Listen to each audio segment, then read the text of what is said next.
हाँ प्यारे बच्चे बैठ जाइए आप लोग। हाँ एक चीज़ मैं हमेशा आपको कहना भूल जाता हूँ और भूलता ही हूँ, जैसे ही मैं कुछ देर के लिए हटूँ आप लोग का पहला काम है कि जल्द से जल्द आप स्क्रीनशॉट ले लीजिए। वो स्क्रीनशॉट ले लिए रहेंगे तो मैं पढ़ाऊँगा तो आपको समझ में आएगा। तो पहले एक बार स्क्रीनशॉट ले लीजिए, 10 सेकंड के लिए मैं हट जाता हूँ। हाँ अब आप ले लिए होंगे। अब हम लोग आगे बढ़ते हैं। अब अभी तक हम लोगों ने संख्या पद्धति पढ़ा, संख्या पद्धति में जितने भी प्रश्न हैं उनको सॉल्व किया। अब हम लोग जो दूसरा पढ़ने जा रहे हैं वो है पूर्ण संख्याओं पर 4 आधारभूत संक्रियाएं। संक्रियाएं क्या क्या होती है?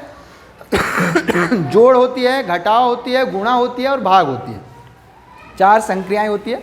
ऐसे कहेंगे तो क्या होता है? जोड़ घटाव गुणा भाग में जोड़ और घटाव ही तो होता है, क्योंकि गुणा में बार बार जोड़ते हैं। जैसे 4 को 4 से गुणा करें, मतलब 4 को 4 बार जोड़ दीजिए, 16। भाग में घटाव ही तो होता है। क्या घटाव होता है? देखिए मैं दिखा रहा हूं। जैसे 16 में 4 का भाग दीजिए, 16 भाग 4, तो 4 बार घटा दीजिए 16 में 4 को, बात वही है। तो जोड़ घटाव गुना भाग, जोड़ घटाव गुना भाग जो संक्रियाएं हैं उसी पे आधारित हम लोग क्या पढ़ेंगे आज? 4 महत्वपूर्ण नियम पढ़ेंगे। अब नियम क्या क्या है ये देखिए।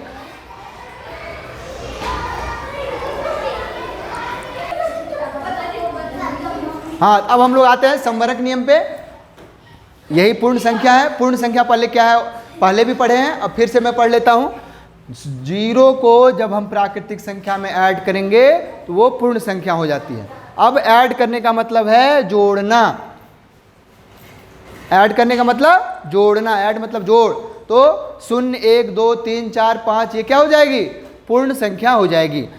तो अब प्राकृतिक संख्या में 0 को जोड़ दिए तो पूर्ण संख्या। अब है समवरक नियम। हमने 4 संक्रियाएं बताया, जोड़ घटाव गुना भाग, और हमने बताया क्या जोड़ घटाव गुना भाग में भी मुख्य रूप से 2 ही, जोड़ और घटाव ही ज़्यादा महत्वपूर्ण है। जोड़ को बार बार जोड़ेंगे तो गुना हो जाएगा और घटाव को बार बार घटाएंगे तो भाग हो जाएगा। अब हम लोग है समवरक नियम। अब समवरक नियम क्या है? किसी भी पूर्ण संख्या में पूर्ण संख्या को जोड़ने पे पूर्ण संख्या ही प्राप्त होता।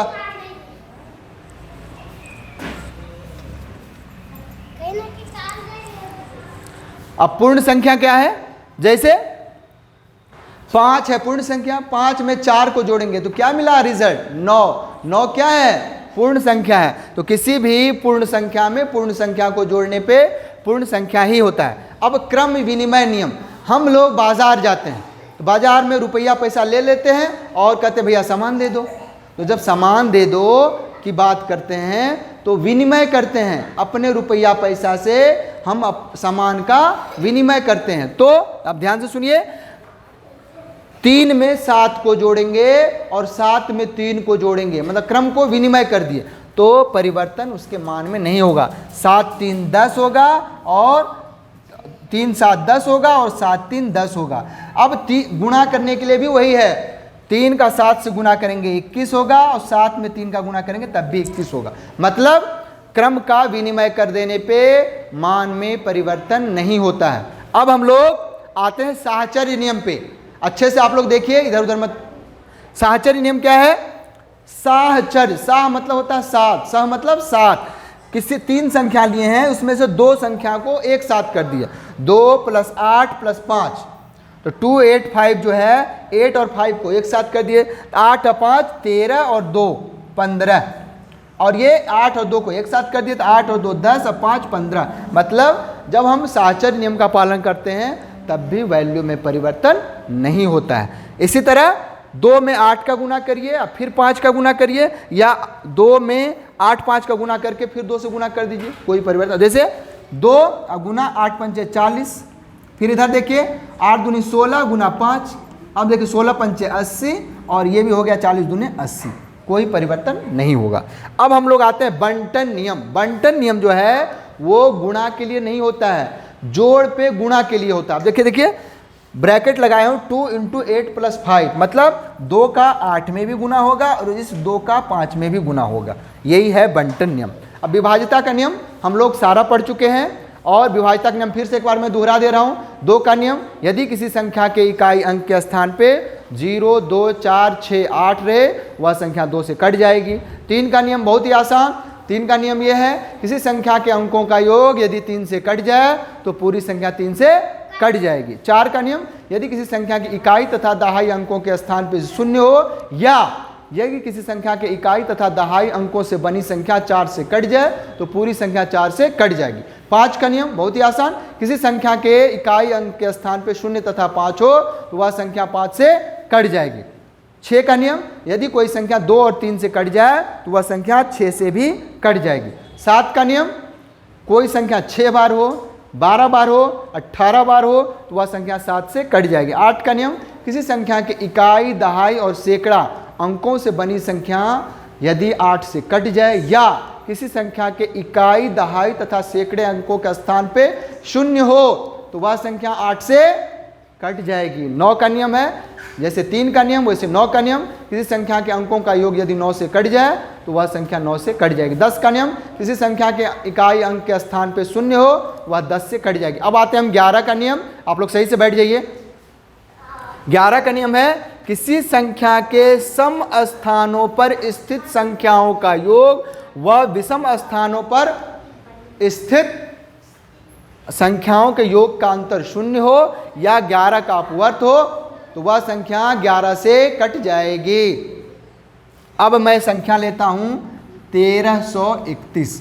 अब है ये 1, ये है 2, ये है 3, ये है 4। सम कौन है? 2 और 4 है। विषम कौन है? 1, 3 है। अब देखिए सम स्थान का योग, सम स्थान पे स्थित संख्या 1 प्लस 3, विषम स्थान पे स्थित सम संख्या 1 और 3, 1 और 3 हो जाएगा 4 और 1, 3 हो जाएगा 4, दोनों का अंतर 0। हमने क्या लिखा है? यदि 0 हो या 11 का अपवर्त, 11 का पहाड़ा हो तो वह 11 से कट जाए, मतलब 1331 11 से कट जाएगी।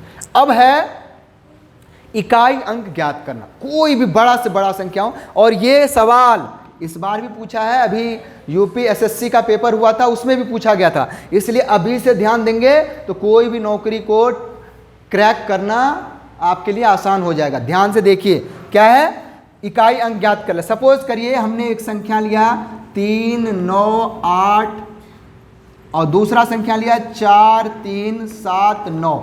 अब कहेंगे दोनों को गुणा करने पे इकाई अंक क्या होगा? बहुत ही आसान है, हम इन दोनों का इकाई अंक लेंगे। 9 को 8 से गुणा करेंगे, क्या होगा? 9 8 72, इसका इकाई अंक लेंगे 2, मतलब इन दोनों को गुणा करने पे इकाई अंक क्या होगा? 2 होगा। ठीक। अब है किसी संख्या पर, किसी संख्या का इकाई अंक ज्ञात करना आसान हो गया।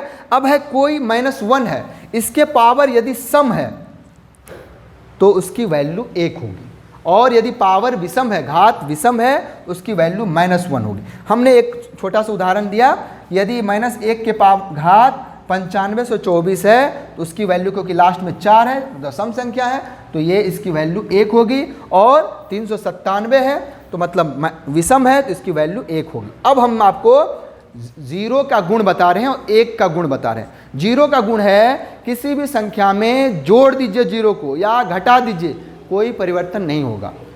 उसी तरह 1 का नियम है किसी संख्या में 1 का गुणा कर दीजिए, भाग दे दीजिए, कोई परिवर्तन नहीं होगा। लेकिन अब आता है चेंज, 0 को किसी संख्या में गुणा कर दीजिए, सारा 0 कर देगा, घटा दीजिए, भाग दे दीजिए, सारा 0 कर देगा। 1 का भी ऐसे ही नियम है, किसी संख्या में 1 जोड़ दीजिए या घटा दीजिए, मान परिवर्तन हो जाएगा। ये 1 का नियम है। अब है किसी बड़ी से बड़ी संख्या को या 4-5 अंक दे देगा, दोहराने का नाम नहीं है, मैंने दोहराएंगे नहीं आप, और बड़ी से बड़ी संख्या निकालेंगे। तो जैसे कहेगा 4 अंकों की बड़ी से बड़ी संख्या क्या होगी, तो 4 बार 9 लिख देंगे, हो गया 4 अंकों की बड़ी संख्या। कहेगा 5 अंकों की छोटी से छोटी संख्या क्या होगी, तो 1 लिख देंगे और इतने बार 0 देंगे ताकि अंक 5 हो जाए। 1 2 3 4 5, ये हो गया बड़ी संख्या और छोटी संख्या। अब हम क्या करते हैं, 0 और 1 का गुण समझ ही लिए। अब जैसे कोई छोटी से छोटी संख्या लेते हैं और उसको कहेगा कि क्या ये 9 से विभाजित है, क्या ये 11 से विभाजित है? इसके लिए स्टार लगा देता है और इस तरह के प्रश्न आपसे पूछे जाते हैं।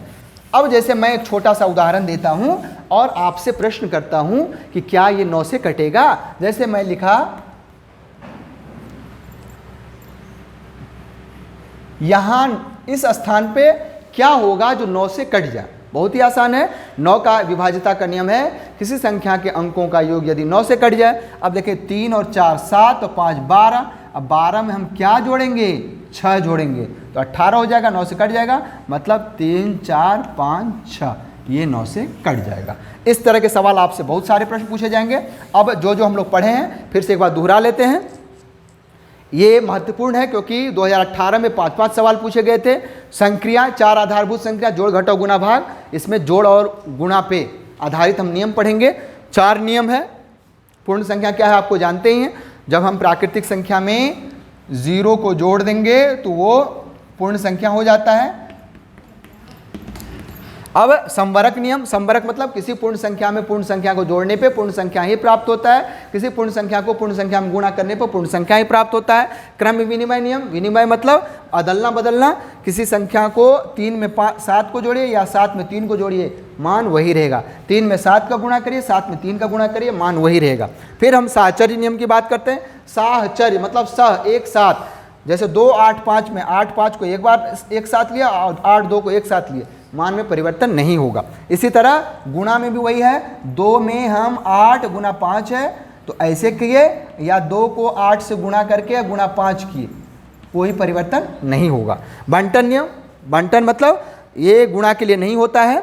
2 × 8 + 5 है तो 2 का 8 में भी गुणा होगा, 2 का 5 में भी गुणा होगा, फिर जोड़ करके लिख देंगे। यही होता है। 8 5 13 दूनी 26, 8 दूनी 16, 5 दूनी 10, 16 10 26। विभाज्यता का नियम सारा आप जान ही चुके हैं। 11 का भी नियम है कि सम स्थान पे स्थित अंकों का योग और विषम स्थान पे स्थित अंकों का योग का अंतर यदि 0 हो या 11 का अपवर्त हो तो वह 11 से कट जाएगी। इकाई अंक ज्ञात करना, पहले उसका इकाई अंक लेंगे, उसको गुणा कर देंगे। यदि वो 2 अंक में आता है उसका इकाई अंक लेंगे। 0 का गुण और मैंने प्लस ये 1 का गुण में बता दिया। बड़ी संख्या और छोटी संख्या निकालना भी बता दिया। एक छोटा सा मैं उदाहरण देता हूं।